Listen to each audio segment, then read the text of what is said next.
Hello and welcome to a tournament of lies, a podcast where three friends from around the world. We're not actually from around the world. We're kind of from the same place. Kind of. Actually, oddly enough, James, you're kind of not. Hi, I'm Danny. I'm in Oakland. James O'Connor, you're in LA. Lived in Ireland. Technically from Florida, right? Miami. Oh, all that crazy stuff. Where are you from? Whereabouts were you born? Illegitimately. Born legitimately in Florida. Grew up with you crazy cats in Ireland.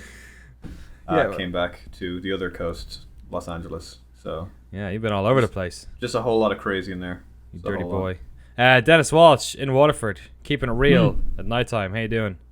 Yeah, good, thank you. Not sick anymore, and that's always a bonus. Fair play. You kept going, even though you're sick. Yep. And today we're probably going to make you more sick because we put the call out for some shitty games and it was answered. So it's going to be absolutely fun show. What have you been playing this week, Dennis?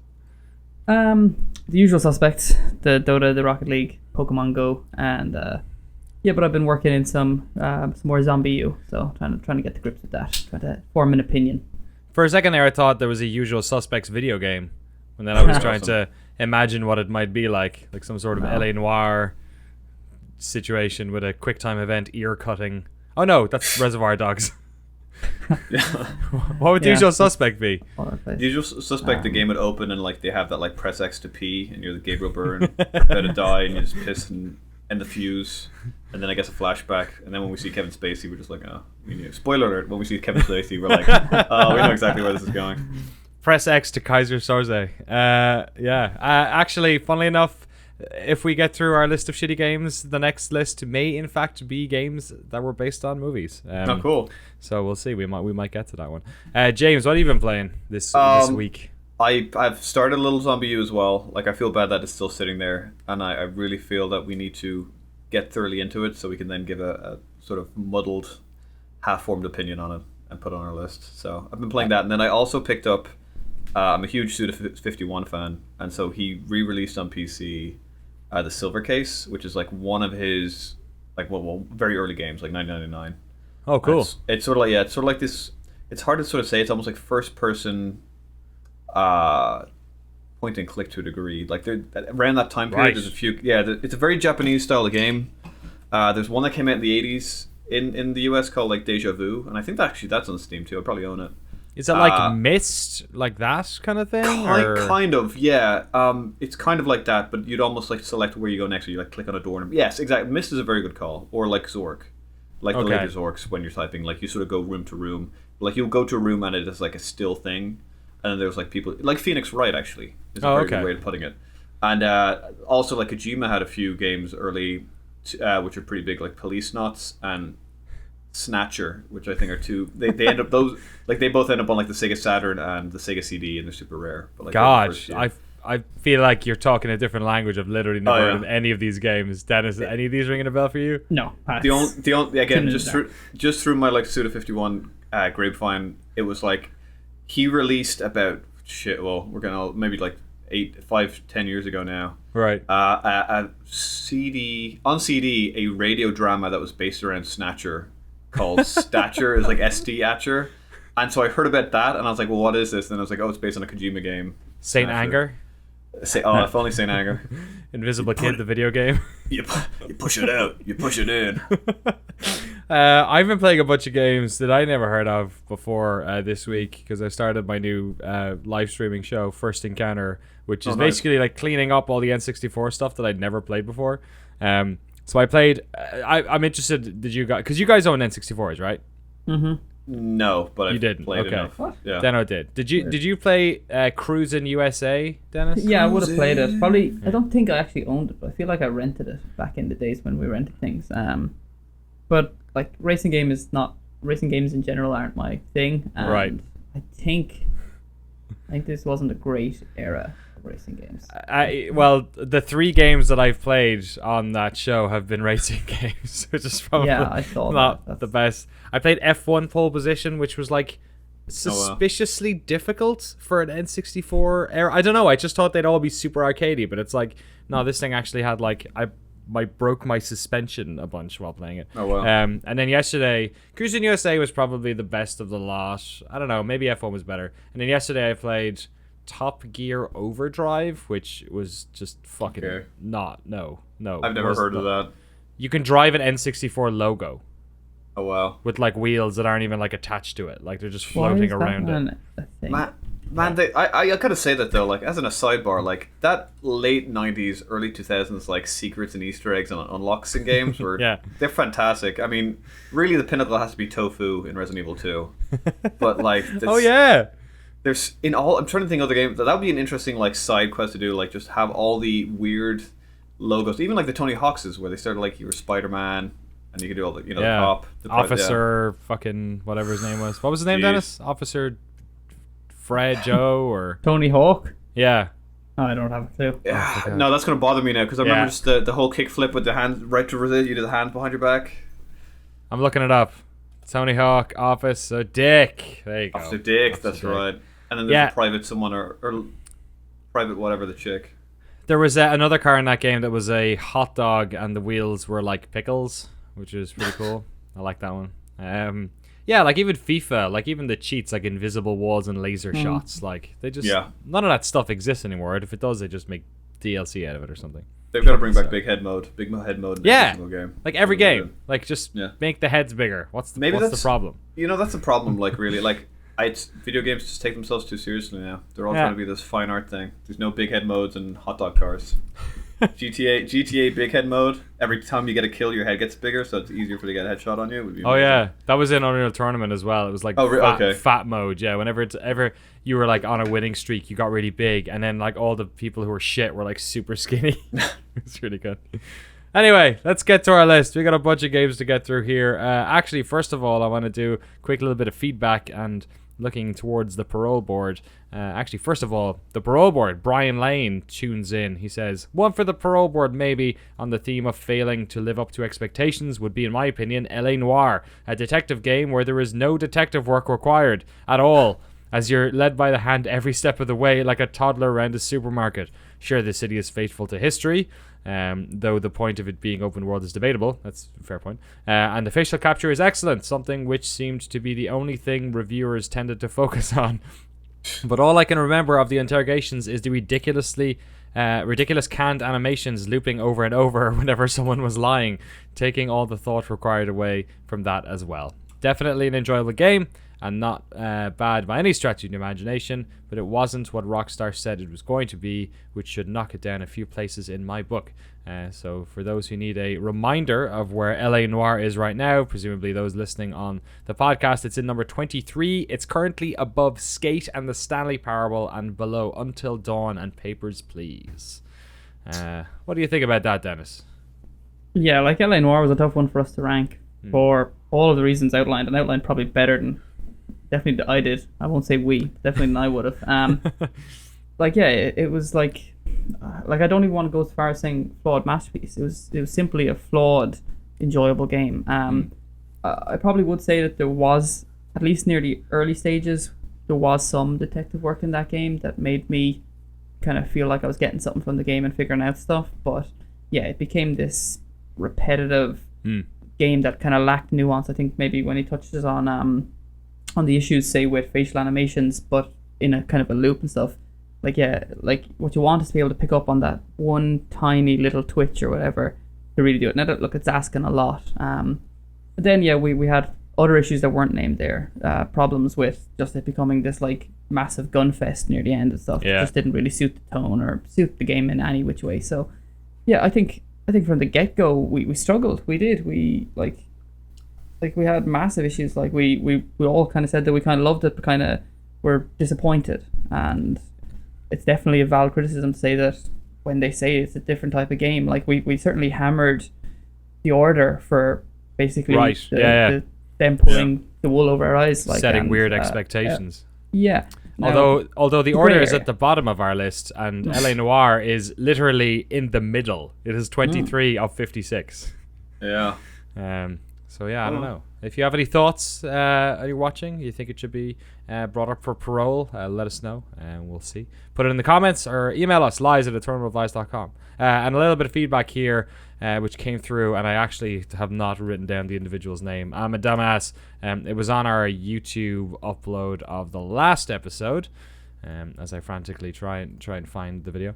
And the comment says, I think the lack of dedicated excuse me, got whatever Dennis had. I think the lack of dedicated server-based communities really hurt Overwatch. I played 2,000 hours of Team Fortress 2, and at least a decent part of it was because I found cool servers with great communities formed around them.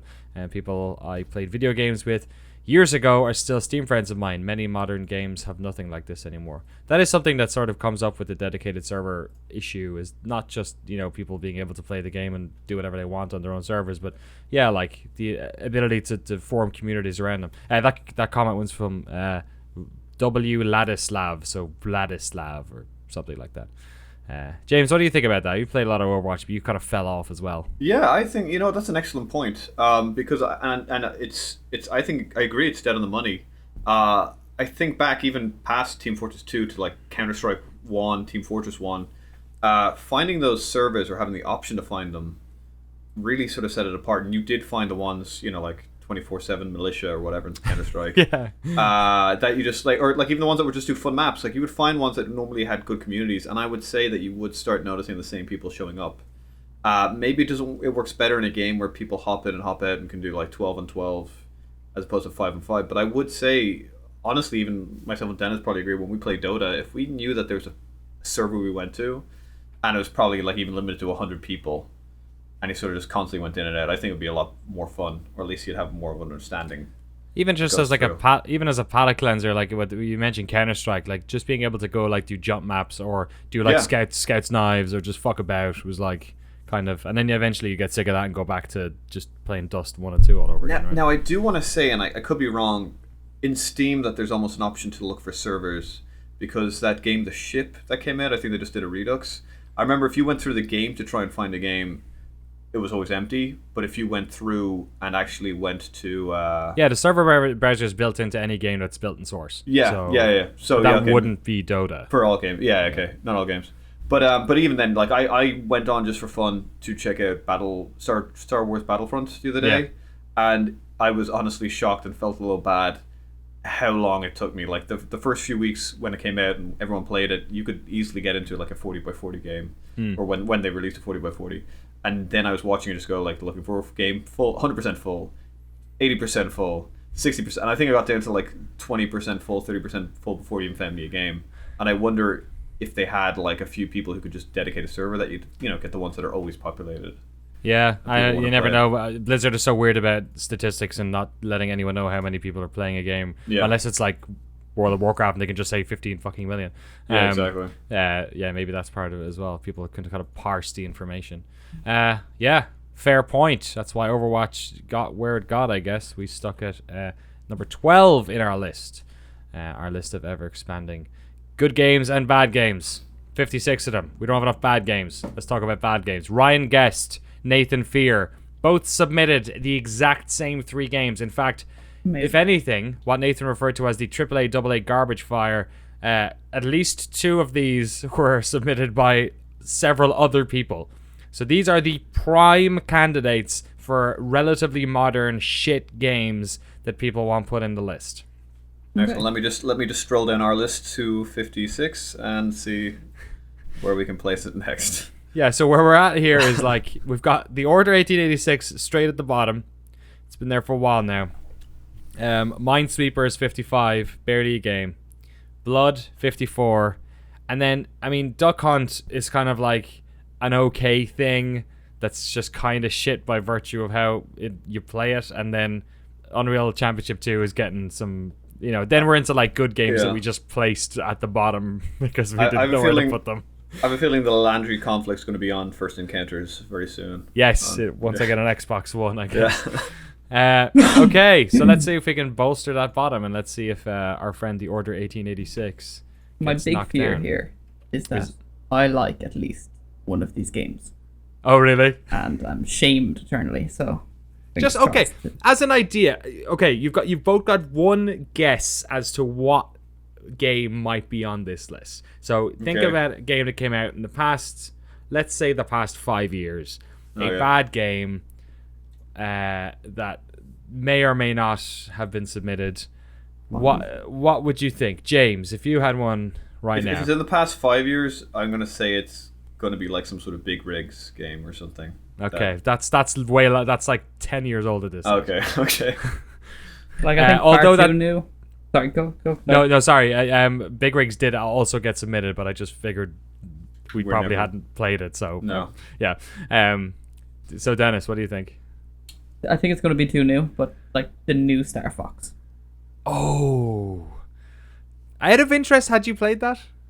A little bit, yeah. Have it. Okay, you had. So that also came up last week, but I don't have it on the list today because I again thought it was. I mean, the Wii U, man. It's just like parole fodder at this, or purgatory fodder rather. Flukily, we all have a Wii U, which is quite amazing. Yeah. Yeah, we're like the only 3 friends in the world who all have a Wii U. Okay, you didn't guess it, so let's go with the first one, which Word. which is a real situation. A real situation. Took a while to come out, this one. Finally released in 2011. Developed by the one and only... Oh, no. Yep, George Broussard. Gearbox published it. Well, actually something kind of weird happened there where it was being published by 3D Realms and then Gearbox took over it. And then subsequently there was a court case about it. And no one really liked this game at all. Before you say anything, I purposely thought this game might come up at some time, so I bought it. Actually, I probably own it. I probably own it I technically own 2 copies because I picked it up for $4 at Best Buy in probably 2011 or 2012, and then recently I was like, I should play it in PC and do it right, and I picked it up recently, and I played a little bit of it. Just hope it wasn't just a dampened nostalgia that went through. So hold that thought, Dennis. Yes. Do you know what we're talking about, Dennis? I'm not convinced that I do, no. Okay, wow. It came out on in 2011. 2011. Okay, June- sorry. I thought you June- said 2007. So No, sorry. I think I 2011. know exactly what you're talking about. Have a hazard a guess. Duke Nukem Forever. Yes. We're talking about Duke Nukem Forever. Came out on the PC, PlayStation 3, Xbox 360, OS X, and OnLive. quality console, which I have in a box somewhere in my office for some reason. Duke Nukem Forever. So who's played it? Who's played enough of it? I have a feeling this might be going to purgatory. Is for me. I haven't played it, but I can see looking at my friends. I do have it on Steam, so that's one barrier not through. What is wrong with us? James is one of 3 friends who's played it at some point. Am I one of them? No. I don't. Maybe think you played I on own a it. different account or something. I played a pre-release version of it, I Okay. think. I don't think I played it at an event, but I believe I had just started working at GameSpot when this came out, so I never actually bought it. It's $9.99. The Hail to the Icons parody pack is also... Oh no, that's DLC. Yeah. Duke Nukem Forever. I typed in "Don't Nukem Forever." That's how my brain doesn't want to buy this game. Oh my god, it's fucking $20. You kidding me? Yeah, no. You'll find on a stuff. I think I picked it up for like $4 somewhere.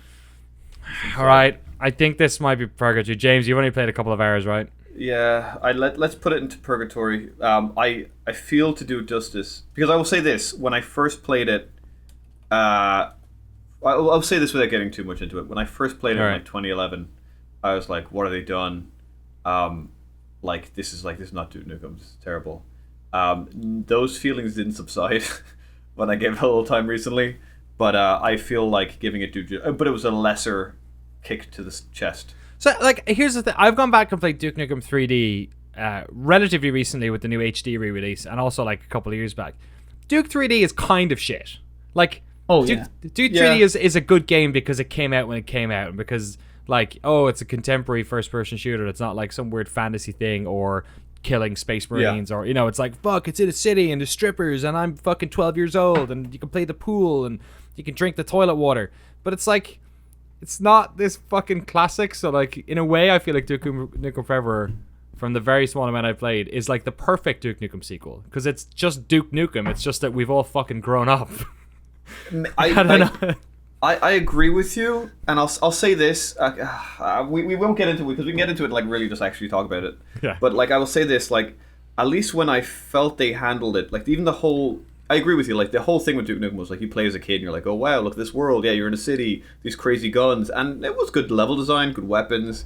I went back myself and played the first one, Duke Nukem 3D, a few years ago, and it was fun. I went through and it was nostalgic, and you're like, okay, cool. Played those first 2 levels, and then you were like, I think I literally played Duke Nukem 3D. I think I did every campaign. I went crazy on it and just went, okay, cool. For Duke Nukem Forever, I feel like they went the wrong way with it, where like just from the get-go, they have that same attitude where like Duke's supposed to be the coolest person on the planet and everyone loves him. And I feel like, no, if they went like Ghostbusters 2 with this, where like he's sort of forgotten about it and he's down and out, and just sort of made him like that whole attitude, like that it was no longer like mid-90s, like, yeah, he's a badass with sunglasses, blah, blah. Like if they got that character and even just took the 90s Duke Nukem and put him in 2011 and said like, oh, look how stupid he is, like he's caught in the 90s and everyone else, like the Brady Bunch movie, anyone seen that, where like they're stuck still in the 60s and everyone else is in the 90s. Like if they did that with Duke Nukem in 2010, that he thinks he's radical and cool and everyone else is like, what who's this guy? But instead everyone's supposed to be like, just have a huge hard on for Duke Nukem, that he's the greatest man alive. So off the bat I was just like, oh god, this is painful to just like listen to and go around. All right, well, we're gonna have to go around it all over again. It's in our stacked purgatory, which is just, we're going to have to deal with some of these purgatory games next week. They kind of made the game you wanted, James, but not called Duke Nukem, right? Is Serious Sam, or? No. What do you... Wait, what do you... Give us a clue. It had a very famous, well, relatively famous voice actor. It was an actual actor come in and do it. Oh. Is it recent? It pretty recent. I was stupidly excited about it, but it also would have fit in with this group of games because it turned out to be absolute shite. Oh, wait. Okay, no. It was they made like a fake series. This is like it's really annoying because I'm like, I have no idea what it is, but all of this is super familiar. Yeah, you're gonna say the name and I'm like, oh yeah, of course. So Eat Lead. The Return of Matt Hazard. Oh yes. Okay. Yes. They tried to do this like washed up kind of, 90s, 80s kind of cheesy superhero guy. Yeah. Basically, it was just a analog for Duke Nukem, basically. And, it's fucking terrible. Yeah, and it had Job Will Arnett doing the voicing. So. Have you played much of that?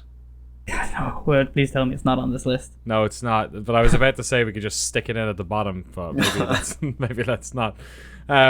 Okay, we'll get to that eventually. Our purgatory right now, for those who need an update, currently has still some of our horror games left over, and then a couple of ones we've just added. So Zombie U, Tecmo Super Bowl, Slender 7 Pages, Silent Hill 2, Splatoon, Roll Cage, and Project IGI are all in there. And now, so too is Duke Nukem Forever. Okay, I'm hoping one of you guys has played this one, because I've played this one. This game came out last year, September 29th. It is the 5th game in the series, except it's not. It's like the 13th game in the series. It is a sports game.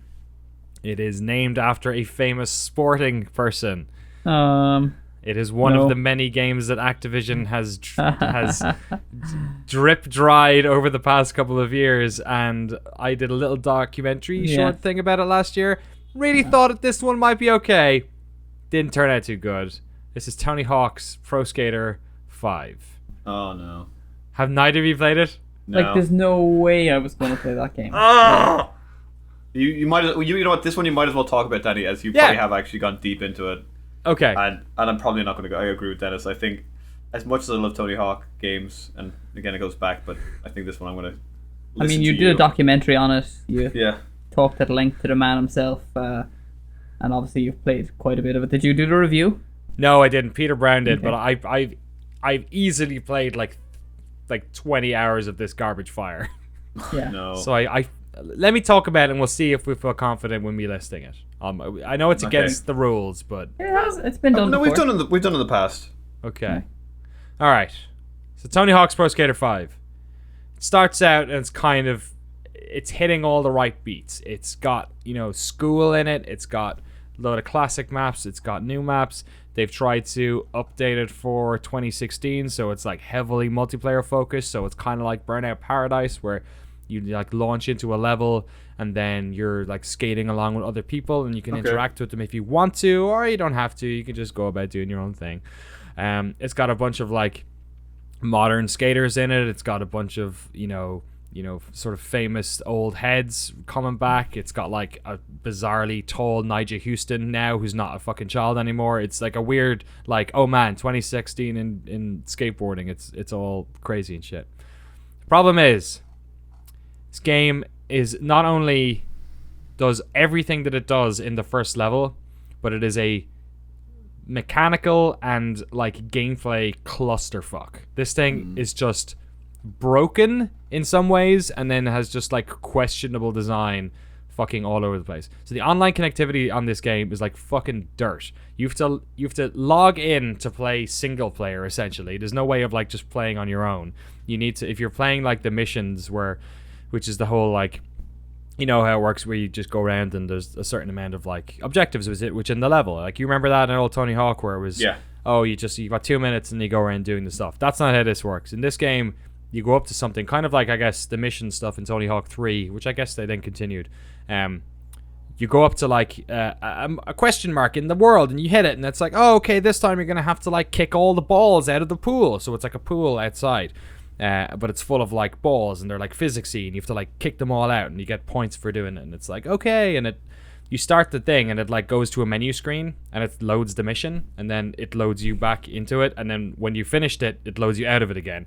And that's all awful and feels terrible, and probably a load of people bugged into your level while you were doing it. And then you play the next level, and it's like a different pool, but instead of like fucking beach balls, it's now got sports balls in it. It's like, oh, it got more balls in the pool. You gotta get the balls out of the pool. And as you're doing this, there's like glitching players all over the place. You load into game modes that like break and spit you back out in the sort of the hub world. And then like the sort of level design and the maps are like, they're kind of boring in a really like obvious way. And then the worst thing that they could have done ever is that they added this weird mechanic to the game, which is if you hit the grind button, which is whatever, like triangle or the Y, the top button, you slam down. So if you were to jump in the air, ollie, and then hit the grind button, you like it like magnetizes you back to the ground. And I don't really know why they did this, but it basically like fucking ruins lines. So if you're like trying to jump to do another grind, remember you'd like grind and then ollie, and then you'd hit the grind button already because you're like priming the grind, because then but no, it just slam straight down. It's like, nope, don't want to grind the next one. And it like never becomes intuitive, and there's like no purpose for it. It just breaks lines, and yeah, it's like fucking maddening. It doesn't make you go faster. It doesn't do anything.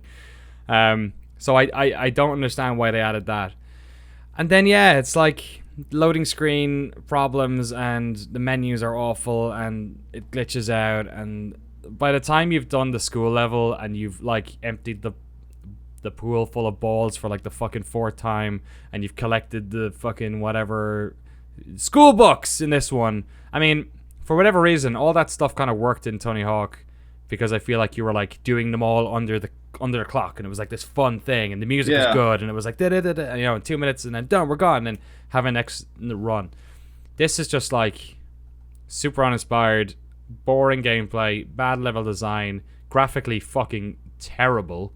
Like there's a big mode in it where like you pick up a power up and Tony Hawk like gets like 10 times bigger, or your like creative skater gets like 10 times bigger, and it just looks like they stretched this tiny polygon model. Like it takes up the whole screen. It's just a fucking mess. Tony Hawk Pro Skater 5 is a bad fucking game. That's the same, because like I think Underground 2, I don't even think I played Underground. I think I played Underground 2 only because you could go back and they had like both a story mode and an arcade mode. Like when they started doing all the whole like, these are missions and you start off from the streets and become a prototype. Like I think the essence of Tony Hawk's and what they could have done forever is that it was great maps with, as you said, like the 2-minute arcade drills. And like there might be something like, hit all the bells in the school ground as one of the missions. But it was all about like just trying to get the high score and just do combos. Yeah, totally. Which is like, and they have some of that stuff in this where it's like, get the high score and get all that. But like, like it's not fun to do lines because you're constantly slamming the board on the ground. It's like I cannot tell you. Like the first, it's amazing. Like I kind of wish I hadn't told you so you could go play the game and we could like record your first 3 minutes playing this, because it's like the most bewildering fucking mechanic. You're just like, why is this happen? Yeah, like I went in the options to like see if I could turn it off. Oh wow. It's like, why is this in your game? It's just, Yeah. it's like a button that's just like, imagine if, you know, your favorite game that has a multiplier just had a button in it. They just killed your multiplier. It didn't do anything else. Like Unless it was just completely in the grind position. right, it just like, imagine you're playing like, you know, Rock Band, and then there's like a button that if you press it, it's like dedicated to just being like, it's multiplier, whatever, it's gone. Like that's what it does. There's no plus to it. So It's game. weird how it's weird how like they've done this, because it's like, I remember even when they had that HD remix that came out a few years earlier. Same developers made it. Well, because again, they sort of messed that up. Because like, well, off the bat, the most glaring thing was like, okay, it's Tony Hawk 1. Yeah, they're not gonna have all the music because, you know, rights. Oh, they're gonna have some levels. I don't even think they had all the levels. And then even then, the biggest thing was, I remember Dennis got it because it was like, oh, let's play 2-player. Let's just sit down and do old school split screen. Right. You know, like who wins the score, and a single player. Like why? Like who cares? Like what? How hard is it to have a second person in that, and then just like have them go around and, you know, try to beat each other's score, which is the whole point of the game. Like again, I feel like they complicate an arcade game, and they probably could have easily just like come up with brand new maps every year, have, you know, update the skating roster, have a few secrets, and then, you know, do something like a Mario Kart, like just have it where it's like, okay, have 8 new maps and 8 classic maps, and then have a shitload of DLC. Yeah, so the one thing they tried to do, I think, to like offset this, like the awful level design in the game, was they put in a create your own park thing, but even that thing is totally fucking broken. Yeah. And like also like no one cared about this game, so no one made any good maps. Yeah. And the weird thing is like, you know, they have that whole thing in some games where it's like, we used our level creator to like make all the levels in the game. Like when you played Tony Hawk Pro Skater 5, you're like, yeah, no shit. It's the fucking, these levels are like awful. They're all like rectangular and nothing's at an angle and there's no flow and they're not interesting looking. They look like they're just made from a toolbox of 5 different things. It stinks. Oh well. Yeah, it's That's also, a like shame. the camera's broken. Like it just, if you're like riding on like rough terrain, it just like jitters uncontrollably. It's like there's so many like little problems to this game where it's just like, no, fix all these things and the game will still be shit, but at least it'll be like, it won't actively make me angry while I'm playing it. Yeah. Oh well. Fuck. So yeah, I don't know. That's because that's a shame. I mean, that's again, maybe that's so far two of these games that have come up, they seem to just being like, hey old man, remember the games you loved? Well, the new versions are shit, and they just upset us. Right. This is not. The third one's actually pretty close to that too. Oh so, no. So let's get to listing this, I guess. Okay. What do you got? Are you guys happy with me to list this? Oh, 100%. Absolutely. Yeah. Okay, so here is my argument as to why this game should be at the bottom. Oh no. Because I think it should be at the bottom. My argument is that for as bad as The Order 1886 is, and as much of a fucking, like, what would you call it, like, bait and switch that game is, and as boring and, you know, technically impressive, but, like, gameplay just super shallow that game is, that's the game that developer was trying to make. Like, they weren't trying to make this they weren't trying to make Mass Effect. They were, Ready at Dawn were happy making a cinematic shooter that would make the PlayStation 4 look good. And the game is shit, but the graphics are pretty good. Like, right now, you go back, they're not amazing because we've had the PS4 for a couple of years. But, like, they're alright. They're okay. And, like, the game works. Like, the shooting in it is bad, but it's not like there's a button in the game that makes you throw your gun away. Because Tony Hawk is, like, graphically shit, technically, like, in terms of its netcode, a disaster. The menus are awful. The selection of game modes is bad. The map design is terrible. and the like game modes. Like I enjoyed Tony Hawk Pro Skater 5 for like the first 2 levels. Like I actually thought, okay, like this isn't, because you know you go play Tony Hawk 5 and your expectations are pretty low because you're expecting it to be terrible, right? So I'm like, oh, it's not bad. It's like I could see myself enjoying it, and then oh man, like the fucking cliff is just like, oh no, this is just awfulness. Whereas the Order, I mean, it's also terrible, but At least I you feel got a like story out of it. I feel like they were making that game. It was a bad game to make. It's like if a chef was trying to like come up with something and like it tastes awful, but that's what the chef was trying to make, as opposed to like a chef like spilling a bunch of like fucking soap into their soup. Yeah. That's a terrible analogy. I'm so sorry. Well, no, I mean, it's going along that line. It's almost like, yeah, it's like the chef was like, one chef was trying to do something new, and they did make it pretty, but then it's a bit bland, and it's a bit like, well, it's not really chocolate. Like, it's close. It's like, or like a red velvet cake is like, so it's bad. and then I'm so sorry I brought up chefs. And then Tony Hawk's is like, you go to In-N-Out and you're like, oh, can I get a burger that you've made 5 times before? And they come and it's literally like, yeah, it's a burger, but it's like wafer thin. Don't compare Tony Hawk to In-N-Out. This is an insane analogy, lads. Okay. Can I back out? Yeah, I want to back out of the analogy, like, please. I think in a simple way, Danny, you're saying this game has no redeeming quality. It's like, only redeeming quality. some, Yeah, its only redeeming quality is nostalgia, Which it kills. It's not I guess. enough. which it kills almost immediately. But you have it. You have it for a level or two. You're like, yeah, they did it. I'm young again. I don't have mortgage payments. My dick still works. You're like, yeah, and then, fuck, no, dick's broke, got no money. You throw the NoFX t-shirt back in the cupboard. Exactly, right? Where's my Papa Roach CD? I want to smash it. Yeah, it's like, yeah, exactly that. It's a shame.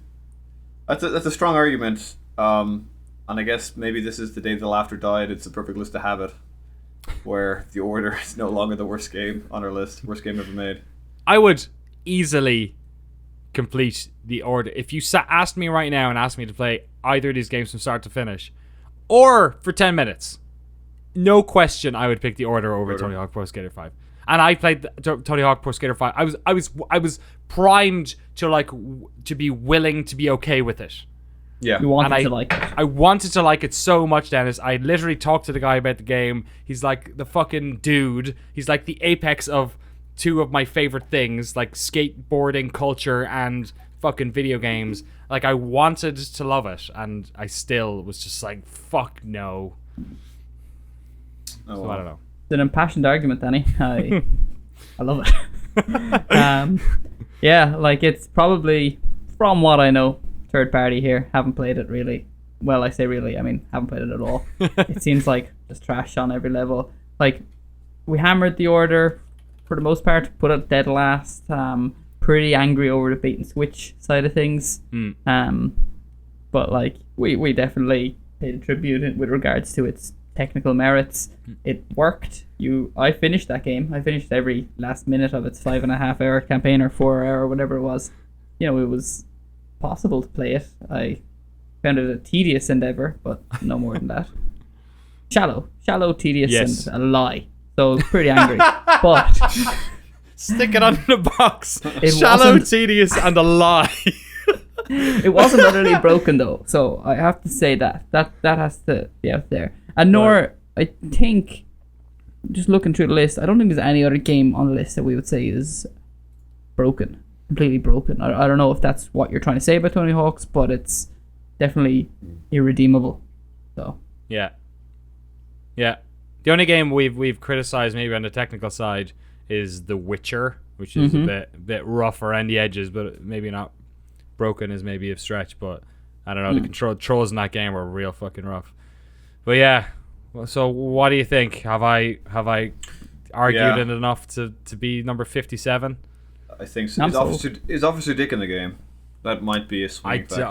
Let's Officer Dick Tony. In which way? Because if it's Officer Dick in like DLC, a broken Tony Hawk, did they ruin him as well? Yeah. Exactly. Right. Even the love of Officer Dick, even his memory has been sullied. No, he's not. He was in the HD version. Fucking get rid of it then. Down the bottom.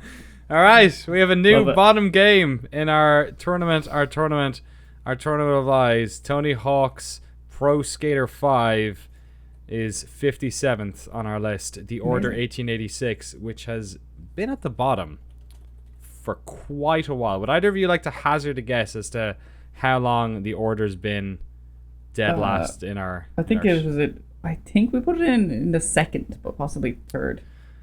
It was actually the fourth. Okay, well, wrong again. But it definitely felt like the first bad game we had, I think. Because we had Unreal Championship 2 was bottom until we got Minesweeper and the Order in the same episode, actually. Oh, really? Yeah. Oh, wow. For some reason, I thought there was like 2 episodes apart from each other. No, I think maybe Minesweeper was bottom, and then we put the Order bottom underneath that. I think that. Okay. Oh no, it was the other way around. We were like, Minesweeper's terrible, but at least it's not as bad as the Order. Okay. Back when we had a list of 22 games, all those months ago. We were able to list games so much faster then because we didn't have this ridiculous fucking amount of games to get through every time. That's almost like my point when people are like, I think you should review L.A. Noire. And I'm like, yeah, I agree 100%. There's almost like that context though of like when we did it, there's probably about 13 games on the list. Right. So it's kind of like, oh yeah, of course it's like number 10. And then just like a lot of ones were worse, or like, of course it's number 6 because it's better than this. But we'll see. Yeah, it's going to get a lot harder. But I'm fine with Tony Hawk's being there. Okay, that is the second game in Ryan Guest, Nathan Fears, and many other reviews. Suggestion. Some congratulations for that, because throwing out a bottom shooter and nailing it is pretty good. Yeah, congratulations, gents. And also, we may get Duke Nukem Forever down there at some stage. And we might get this next game down there immediately. Again, I'm not sure if I have played this game. I haven't completed it. I played numerous hours of it. It also came out via Gearbox software. Oh wow. It is another first-person shooter. In fact, it came out 2 years after Duke Nukem Forever. Part of the reason Duke Nukem Forever apparently was so bad, or part of the lawsuit, was that apparently Gearbox were spending the money that they had gotten on from Sega or from 20th Century, whoever the fuck, for Aliens, Colonial Marines on their in-house projects, and both... Oh, sorry, I just mentioned the game. I just said it. Oh, was it? Okay. Sorry, I fucking bundled that. It's Aliens, Colonial Marines. Yeah, this and Duke were the 2 games that kind of fell by the wayside as allegedly a lot of the money that they got for this was getting spent on Borderlands sequels. But yeah, this is Gearbox Software's Alien Colonial Marines, a game that was in development for, again, quite a long time. It's part of a checkered history of games. There are some great Alien vs. Predator games. There are some really shitty Alien games. Yeah, this is one of the latter, it would seem. I've played some of this. Have either of you played some of Aliens Colonial Marines? I 100% own this. Okay. On Xbox 360 or PlayStation 3, I can't remember which. And I feel like I bought a special edition of it. That came Oh no. Thing. And I feel like I definitely didn't play more than the opening scene. Okay. So I don't think it would be fair for me to list it. Really try anything here. But and I haven't played enough of it either. So yeah, if you could play it, if you already own it, I think I own it, and I played it decent. I haven't played enough to do the Tony Hawk. This question isn't going to help us in any way, but was it that bad? I don't remember thinking it was like supposed to be just like beyond belief shit. No, I think it was a poor first-person shooter, but it came up with the same thing as Duke, where there was a large amount of people who were like waiting to see how bad the car crash was. You know, like kind of willing it to be bad, but also, like, it's also not a good game. Like, it's not a good first-person shooter, but it's it's one of these games that people were kind of like thinking would be terrible and kind of wishing and willing to be terrible too. Yeah, that's sort of what I remember about it. Like, a lot of people, and that's probably why I stayed clear.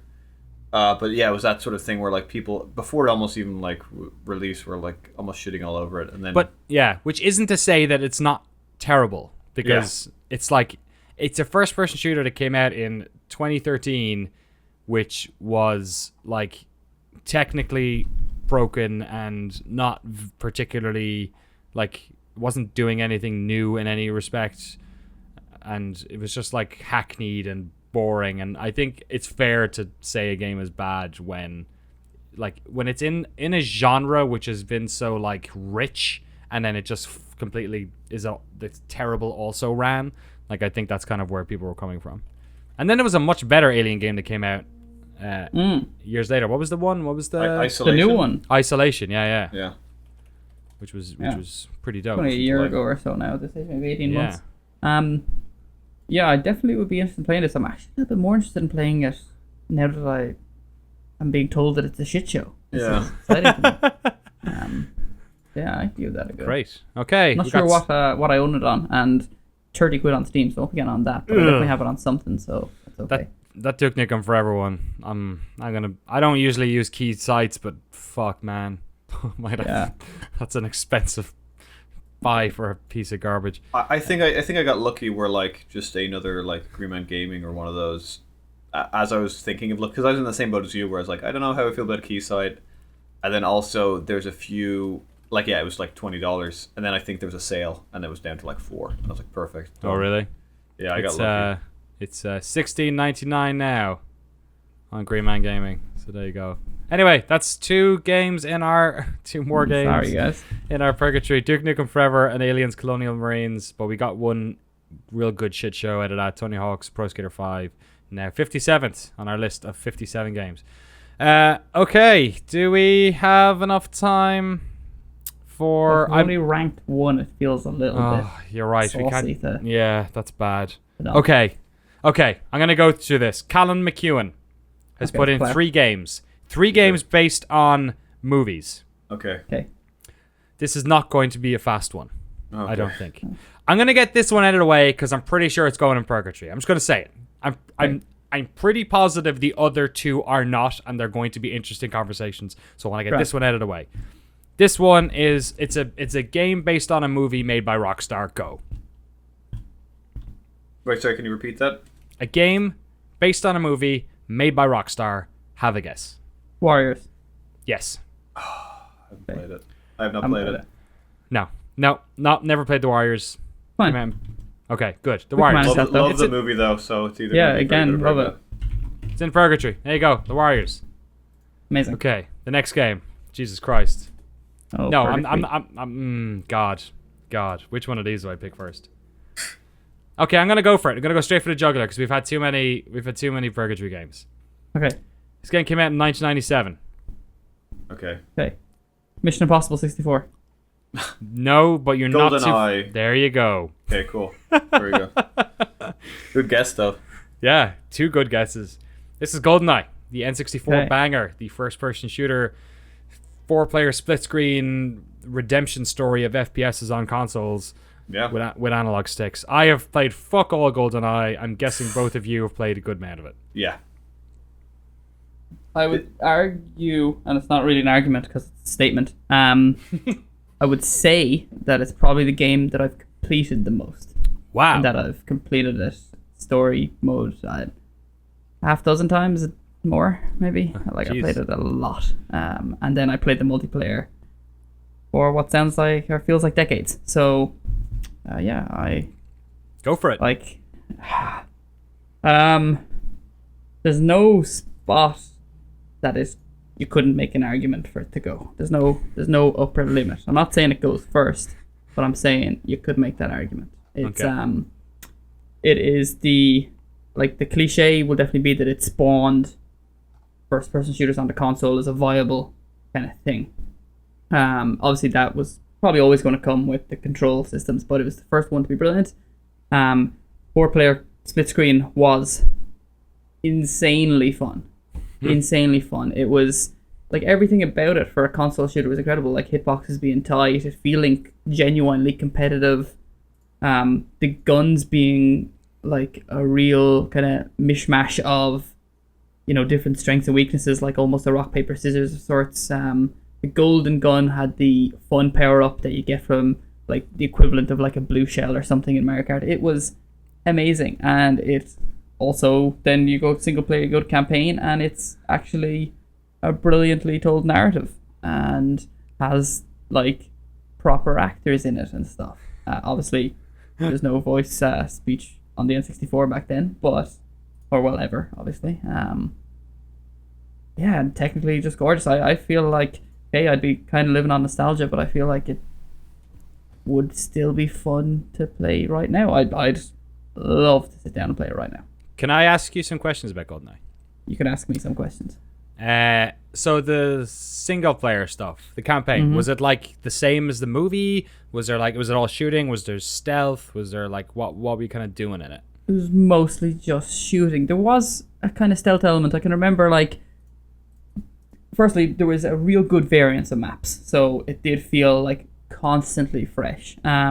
It was mostly a shoot 'em, like just go in, run and gun. But like, James might be able to help me out. I might be remembering this in a better light than, but I can remember like avoiding guards and stuff. And I remember in particular being like a snow part where I was trying to stay out of sight and stuff. So there's definitely something I think so, and I think in one of the, not catacombs or something like that, where you're kind of like trying to stay out of view because there's more guards than when you can really kill.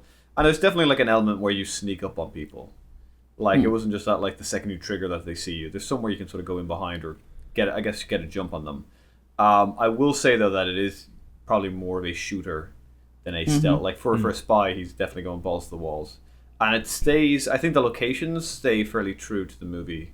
At least they pop up, which is pretty good. Which is, I mean, for 1997 was great. I mean, like, this was a game. As Dennis sort of said, like, not only did it really sort of legitimize the fact that you could have first-person shooters on consoles. I mean, I think at least for us, or like on our side of the world, it probably saved the N64.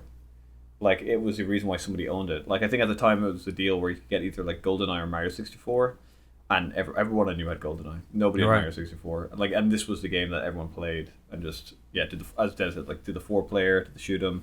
Yeah, that one dickhead who picked Odd Job. So could he throw the hat? He did throw. Did he? I believe so. It says it. Yeah, it's been a while. It's been a while. Funny enough, like years ago or years later after this came out, I found a mod for Half-Life 1 that was GoldenEye, and it had like all like someone went to the trouble like recreating all the multiplayer maps, and you ran around and it was awesome. Like the whole skins, everything. So what makes this better than Perfect Dark? Because whenever I hear about this era, right, is like I have a big sort of blind spot for this. Perfect Dark came out years later. It came out in 2000, I think. Rare made it as well. And then that's also known as like one of the best first-person games on consoles. But people always say GoldenEye was the better one. So like, what was it about GoldenEye? I think that it's not a kind of by-the-numbers kind of sci-fi thing. It was an IP that people care about. It kind of existed in a real world, but a slightly fantastical version of it. Are you saying Pierce Brosnan is the reason why this game is better? I think it's part of it, but I think I think people can only have so much love for space crates and things like that, you know. Right. Whereas I think, and definitely, and it's not necessarily a valid argument for putting ahead of Perfect Dark, which I also quite remember quite fondly, but it's like it's a toss up between the two if you want to say compare them on their actual merits. But then if one of them comes out 3 years earlier and is just the one that we all like first loved, then I think like if there's nothing, and I feel like there's very little at least gameplay wise in it between them, then not for me. But the setting is more interesting. The story was, in my opinion, probably better told. And I just love it. GoldenEye is the third highest selling game on the Nintendo 64, coming up behind Super Mario 64, which I imagine was heavily packed in as well. Also had a year on it. Mario Kart 64, then you got GoldenEye, then Zelda, Smash Bros, Diddy Kong Racing, Pokemon, Donkey Kong, Majora's Mask, Star Fox. It's basically the only non-Nintendo game until you get down to like Banjo-Tooie, which is down in whatever number 10 or something. So massive success for that console. And I think Dennis sort of hit on it with the Perfect Dark argument. I think there's nothing wrong with Perfect Dark, but yeah, it's just honestly it's like the OG one. It's so maybe it is the more real life settings, the arenas they're in, but I think just like the fact that it did it first, and maybe it was just sort of like, you know, a bit of hype. Everyone's like, this is the game, like allowed and justified hype, but like this is the game to play. Get GoldenEye, that's the one. Perfect Dark's fun. It's great, but it's not GoldenEye.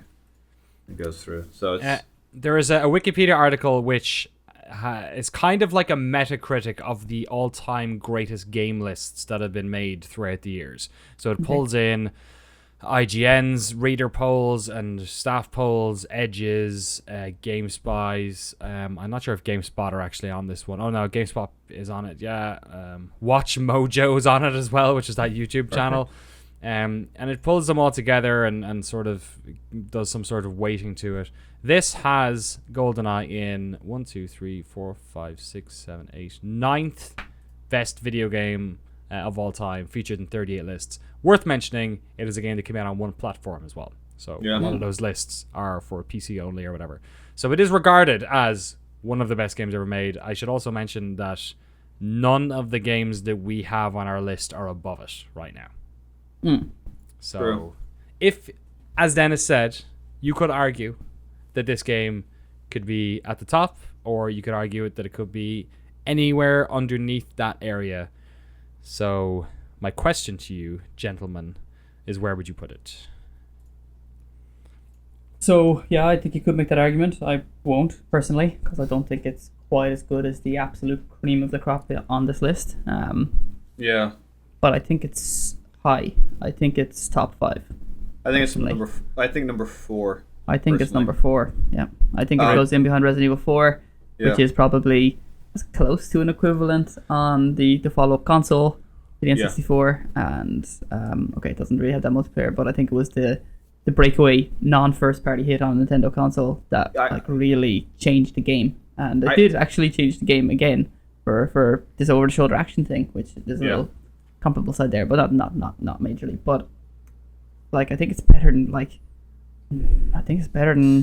Wii Sports, simply put. Yeah. Super Mario World, toss up there. Super Meat Boy, we all know my feelings on that, but I think GoldenEye shades it. So, and I have no particular major love for Uncharted. I'm not saying it's poor by any means. It's a phenomenal game, but I mean, it's not like this game that I'll look back in my history of gaming and make some impassioned argument for. So for me, 4, and that's the fact that James says it. I'm feeling good about that. Yeah, because I think again, looking back at GoldenEye, I think what makes it or puts it number 9, like it is several different aspects. It could be just a mixture of like being the perfect storm that console people wanted to play a game and not have a PC, and that was there. It could be just even the technical achievement of putting it on that cartridge, that game, because it was very deep. The amount of stuff it had was fantastic. Right. And also even the console itself, the fact that it allowed you like out of the box 2-4 player in a room playing together. It was no longer 2 players. 4 of you can be going around shooting each other. It was like it was the console's answer to like online gaming, or like what you play. We play like Half-Life back then, or play Quake, Quake 2. It was their version of it, and it was their flag to wave and say we at least have representation in the first-person shooter market that can allow us to have multiplayer games, that can allow us to do all this sort of stuff. I think that also sort of plays into it. And again, but even like looking at the list right now, let's just say it does go number 4. I mean, really the games we sort of have up there are like, at least for a good part, like the console savers, or the the Resi 4 it changed everything again. In my eyes, changed everything again, and it saved the GameCube. Deus Ex changed first-person shooters, role-playing games, everything. Showed that you could do it as a first-person shooter, and it was so deep. Well, Deus Ex is just the best of its class still. Yeah, and and even like Wii Sports, like the arguments I feel that we put Wii Sports top initially, that it brought people together, that you're playing it, that it was something new, that sort of did something and changed a lot of it was such a strange such a great experience to do it. I feel that's also in GoldenEye. Right. Yeah. That's a lot of the stuff that we said about Wii Sports. You're right, is being echoed here. I'm totally fine with 4. I think what you've echoed puts it above Wii Sports for me. I think Dennis is entirely right that like it's almost like the list is usually puts us in situations where the games around the game make it impossible for us to like do an apples to apples, but you can do apples to apples everywhere here. It does have a very similar thing to Wii Sports, and it did sort of for a certain generation it bested it in terms of playing locally. It's such an apples to apples at Resi 4 in terms of the profitability of that console generation and it being like the best experience shooter on that one. And then it's a perfect apples to apples with Deus Ex, which is like, at the end of the day, GoldenEye was an incredible game, but it was still a console first-person shooter. And 3 years later, you were getting an experience like Deus Ex on PC, which blows it out of the water in terms of like single-player agency and all that sort of stuff. Yeah. So yeah, 4 it is then, I guess. All right. Delighted. Yeah. What a Nice game. one. Thank you both so much for listing this one, a big one. GoldenEye 007, submitted by our friend Callum McEwen. Thank you so much. That's going in at number 4. So we've got a bottom feeder at 58 now. GoldenEye number 4. This next game, I am so psyched to talk about. I don't even care where it goes. I'm just so happy to just mention it because I feel like it's like one of the best games that came out on this console back in 1996. It's not part of a series. It's not like, it didn't change genres. It was just so fucking good at what it did, and being another, game based around a movie, or 3 movies as it were, people weren't expecting it to be any good, and in the end it ended up being absolutely brilliant. This is published by Fox Interactive, created by Probe Entertainment, which I believe is the UK wing of Acclaim, who made loads of different stuff. Came out on the PlayStation, Windows, and Sega Saturn a year later. Any guesses, gentlemen? For a while, I was thinking a Star Wars game because you said 3. Now you're saying 3 movies. I want to say, but 1996. I want to say Alien vs. Predator, but it doesn't fit either, only because you said Fox and Acclaim. How about I tell you that this game isn't just based on 1 movie, but on 3 of them? Oh, whoa, is it Die Hard Trilogy? Yep. Okay, that game is fucking amazing. I love that. That game is so good. Yeah, I agree with you. Has all 3 of us played it? That is. I've played it. Yeah. Cool. It's. Go for it, Danny, James. do you want to? Okay, I'll start. I'll start it just by saying I guess what was a huge selling point initially, and again, it was one of those platinum games. So by the time everyone was getting their PlayStations, 97, 98, platinum games came out, and they were cheap. Like they're $20 or €20, £20. Which at the time, other games going for like 60, whatever, it was huge. And you really got 3 completely different games on one disc. Yeah, so for people who've never heard of it, how did the 3 games play? They're pretty much 3 arcade games, but the first one was like above, I guess, high angle sort of like shooter where you're going up, based on the first movie, Die Hard 1, where you're going up Nakatomi Plaza, clearing rooms and killing people. The second game, based on Die Hard 2, is a shooter, on-the-rails shooter, where you're going through the airports on Die Hard 2. And Die Hard 3 is a racing game, beat the clock, going around New York City, trying to get to places before bombs go off. So it's literally 3 games that are all completely different, but they're all incredible. Yeah, and all worked great. Like, what was your favorite? Just out of interest, I'm interested, because I feel like there's a strong case for any of them, but what was one of the 3 that you liked the most? Number 3, the Die Hard 3, the driving around New York for the bombs and like calling in the police escorts to clear a way for you and just trying to beat traffic. I just feel like the environment for that, like where it's like, especially at the time that you're playing, and it's like, oh, I mean, in my mind, it's like GTA 5 driving around. I'm sure you go back and it's like 2 cars. But it was completely one of those things that, like, oh shit, I have to get from here to this side of the thing. The fact that it was like a world that you're out in a bed, it was like just like a small level. It felt like you were driving big places. It did look like, in my head, it is so photorealistic. Or not, maybe not photorealistic, but it felt so fucking real. Like you remember you drove on the paths and like was just like blood wiped off your windscreen? Yeah, and like people just like run away straight away, like the pixels just like ran into buildings. But it was just so, and again, like just the fact that it's like go here, like it worked well, and like you felt that environment. It felt huge. Followed, if I was to rank them all 3, those 3 within themselves would be 3, 1, and then 2. My only thing against 2 is like I personally always have like this slight gripe with rail shooters when it's like, oh, I don't get it. You're getting attacked, but you have no way of stopping it. Right. Or shoot this stuff and there's like 100 going at you. I thought for a light gun game, it was actually pretty solid. It was like, there was different weapons that you could shoot in the arena and get, and actually, now that I remember, it did actually support the light gun as well. Yeah, which is I was going to say, nuts. it was really cool. The G-Con 45 or whatever.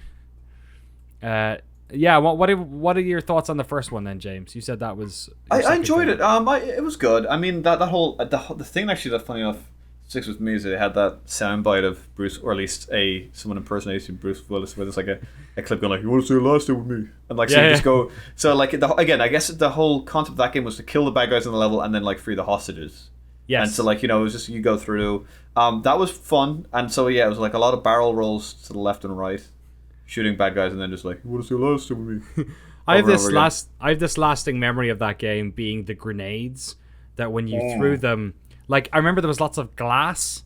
Yeah. And like you'd shatter glass, and like if you threw a grenade into a group of people, it was just this like blood mist just like burst, and the glass burst, and it was just like it was such a weird setup. Yeah, it was like this isometric top-down third-person thing where it was like almost like the level outside of the building was just empty darkness. Yeah, so it was yeah. Yeah, it was like fucking. It was so weird, but it, like you would clip the walls, and then you'd like see darkness. You just see off the map and just see it, and so it was like a really weird done that way, but it's I don't know, it's still fun. Like I mean, I mean, this game's fantastic.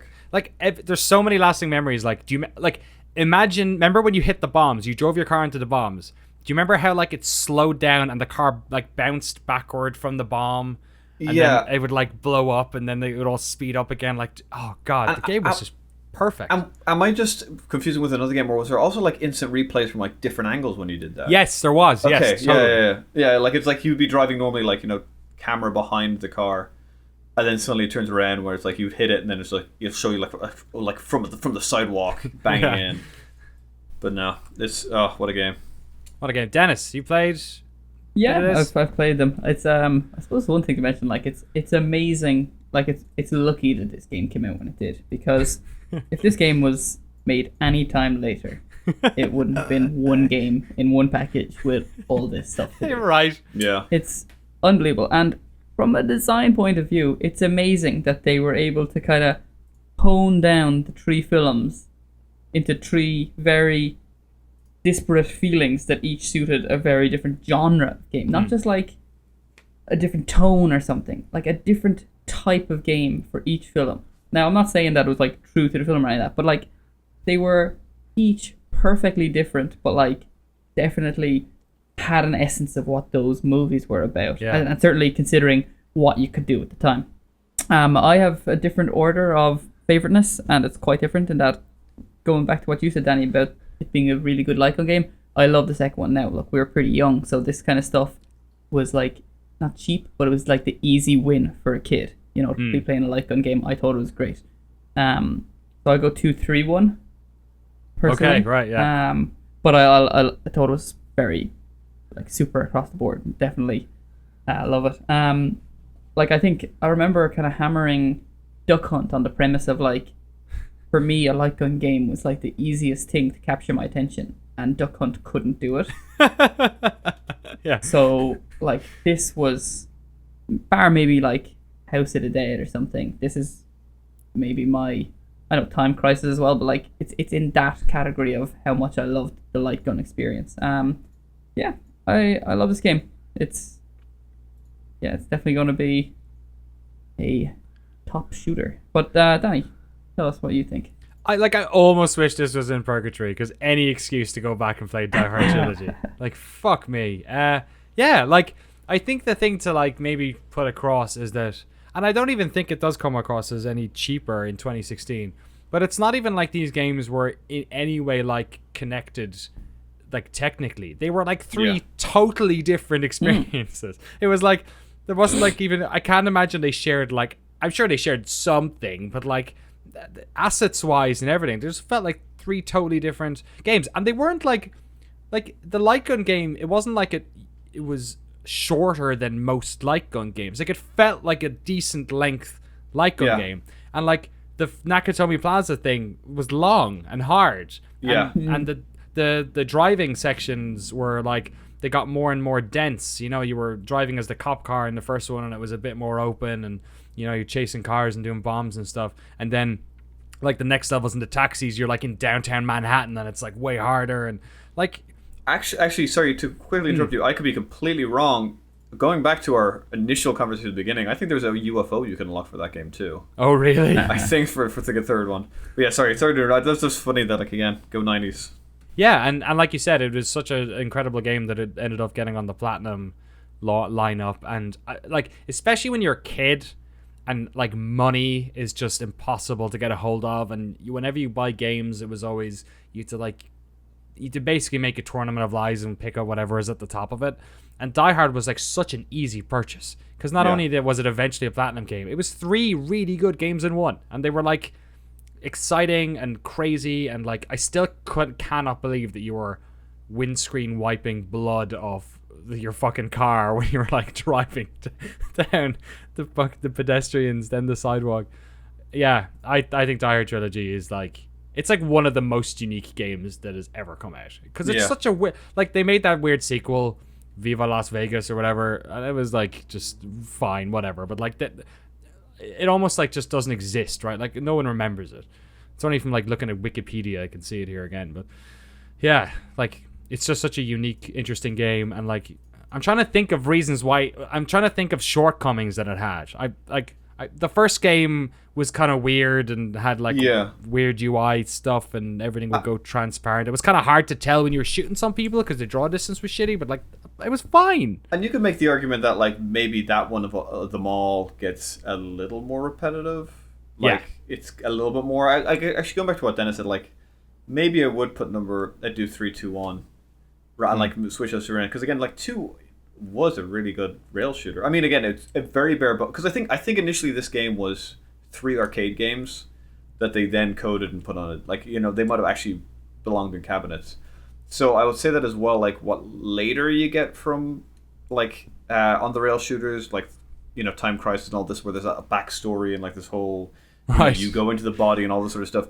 I feel maybe while it's still fantastic, it's very sort of like, here you go, here's your new level. Oh, here you go, you're in the snow level. Here you go, here's it's just sort of that over and over again without maybe a narrative around it. But but the narrative was the movie, which you already saw. Exactly. So you didn't need that shit. But I'm with you. That first, it's weird. I distinctly remember like getting it again or like turning it on again or something and having very much the 3, 2, 1 favorability, and then like one weekend playing it and like falling in love with the first one, like oh, I never played you enough, like great. So I remember even having a redemption of the first one at some stage as well. It was almost like the other two were so good that you just kind of spend so much time with them. All right, clearly all 3 of us think Die Hard Trilogy is fucking dope. Let's try and stick it on our list here. Okay, silent ballots. Some of the people in the comments were saying whenever we're doing this, maybe just like do our own, write down where you think it should go, and then we'll all sort of, we've already had our arguments about it, but you don't need paper for this. Fuck that. There's podcast people as well. They don't know what's going on. But yeah, just think right now. Just where would it go if you were to pick? Just give yourself a minute or give yourself like 20 seconds there and just think where Die Hard Trilogy might go, because it's such a weird one. It's like there's nothing bad about this game. It's just not like it's not amazing. It is amazing. it's not one of the best games ever made, but it's so it's so unique, and I agree with you. It's like it's nowhere near the like what a lot of our top games are. Well, really sorry. The creme de la creme is, or at least for the most part, is like not only like perfect in their genre, perfect throughout time. They almost just like it's just everything. They cross everything. It's not just like it has a great narrative, so it's like number 4. Like it's it played fantastic and it really changed everything, and also had a great story in it. It has to hit. It has to be like a triple hitter. It can't just do. And this has a lot of positives, but I also feel that Die Hard Trilogy, I wouldn't have bought any one of those games on their own. Yes. Like as long as they are and as exhaustive and deep as each game is, they're not that deep. It's like I don't think any one of them. There is a bit of repetition in all 3 of them. I feel. Yeah, I think which is fine when they're all together, but not if they're on. See, that's the thing. I think it worked as a package because you can go like, I'm tired of the driving game. Let's do the shooting game for 20 minutes and then do something else. So. Okay, so does everyone have a number? I have a number. Yes, I got a number. Okay, Dennis, do you have a number? I do. Okay, I think I have a number, and now I'm looking and not being sure if I have a number. Okay, I definitely have a range, but I'm gonna go with a number. So on 3, we all say our number, okay? Cool. Which is gonna be confusing because I'm gonna say 1, 2, 3, and then another number is gonna come from all 3 of us. But we're gonna be fine. Okay, we're gonna ready, steady, go, and then number. Okay. Cool. Ready, steady, go. 9. 13. Ooh. 18, 13, and 9. Okay. Yeah. So I'm crazy. I went 9. That's I had that's 10 crazy. in my head, and then I had 17. I Right. settled on 13. See, 17 to again. I initially, and this is my thought, I had it going anywhere from 13 to 18, and Yeah. I just sort of, for me, I was sort of sitting there going, "What's ahead of it?" And I was like, Tomb Raider. I was like, oh, Tomb Raider straight away was like almost like a hand on the bouncer just put a hand before I walked in the club, and I was like, wait, what's going on? And it's like, you're not in front of Tomb Raider, and then I looked over the shoulder and saw a few. Suddenly, I was like Mario Strikers Charge, and I was like, Mass Effect. I was like, how high can this go? I definitely. And that's the thing, and there's some games again I haven't done up BioShock Infinite, and I haven't done NHL. Is your bowling ball collection falling over? But I haven't done my Mario Strikers. Again, sorry. Of the games that are ahead of it, there's several that I haven't played, so I felt like I couldn't comment on it. Right. So maybe that's, at least we know we're top 20, and I leave the rest to you. Okay. And I Dennis, place it you above go. Gears and Crash Bandicoot. Okay. Dennis, what do you think? We talked about what I love about it. I suppose if I'm to say why I'm using Ratchet and Clank as my one, I just can't put it above anymore. Okay.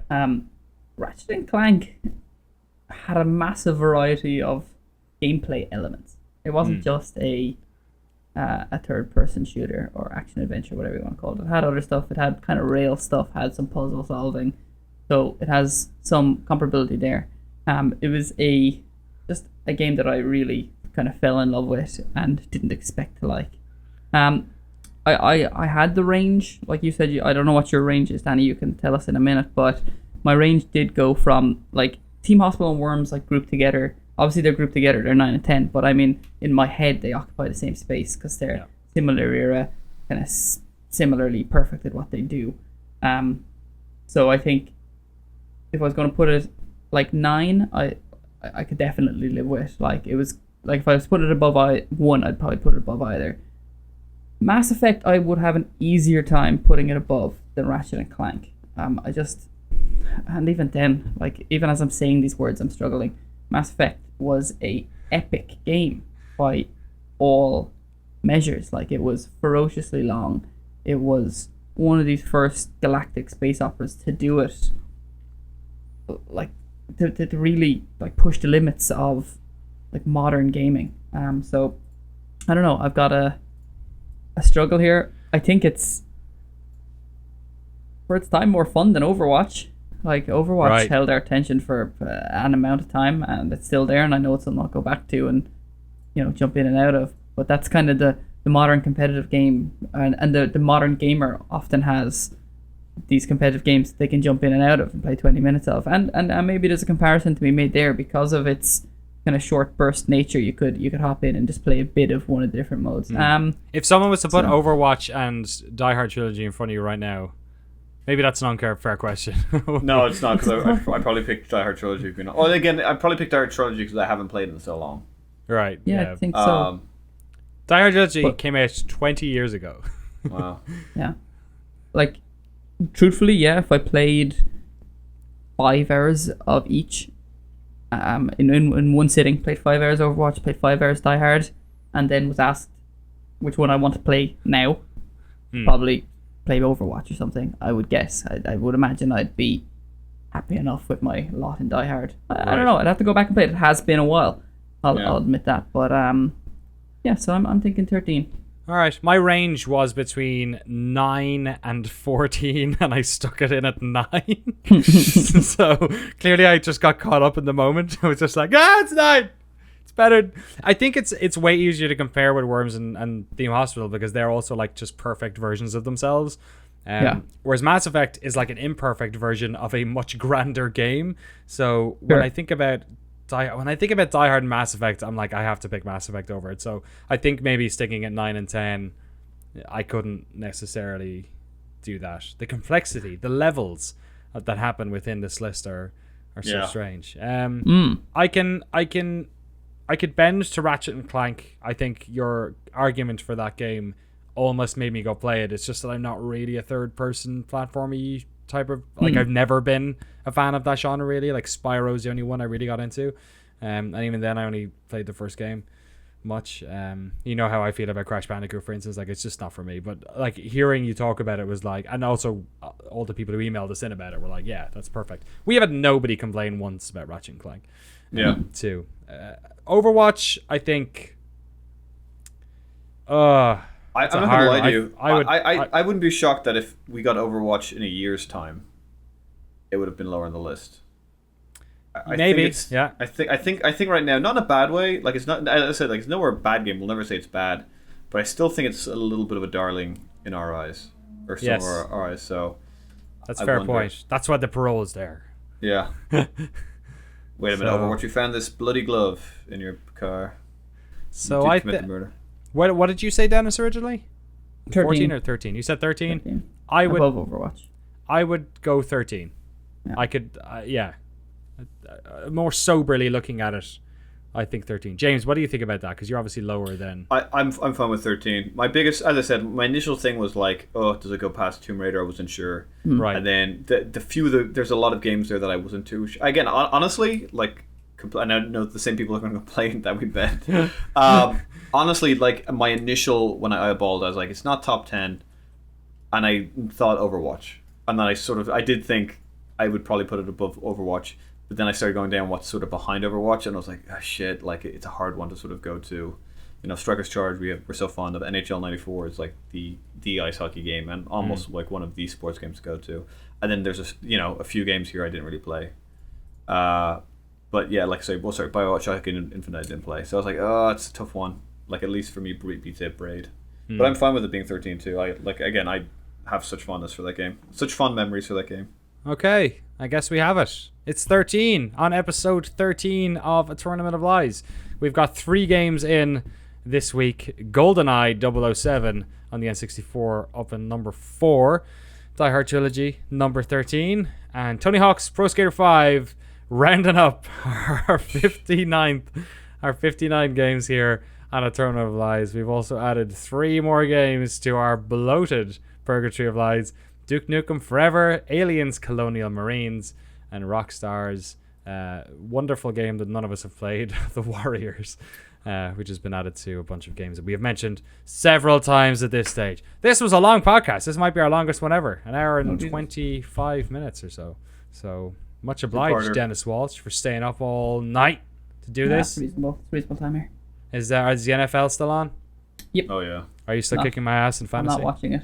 No, I've fallen off in a mad way. So, game is back on, I think. Is it? Is it really? Nah. You're being generous. It's not as over as it felt. Oh, the bench points. Podcast.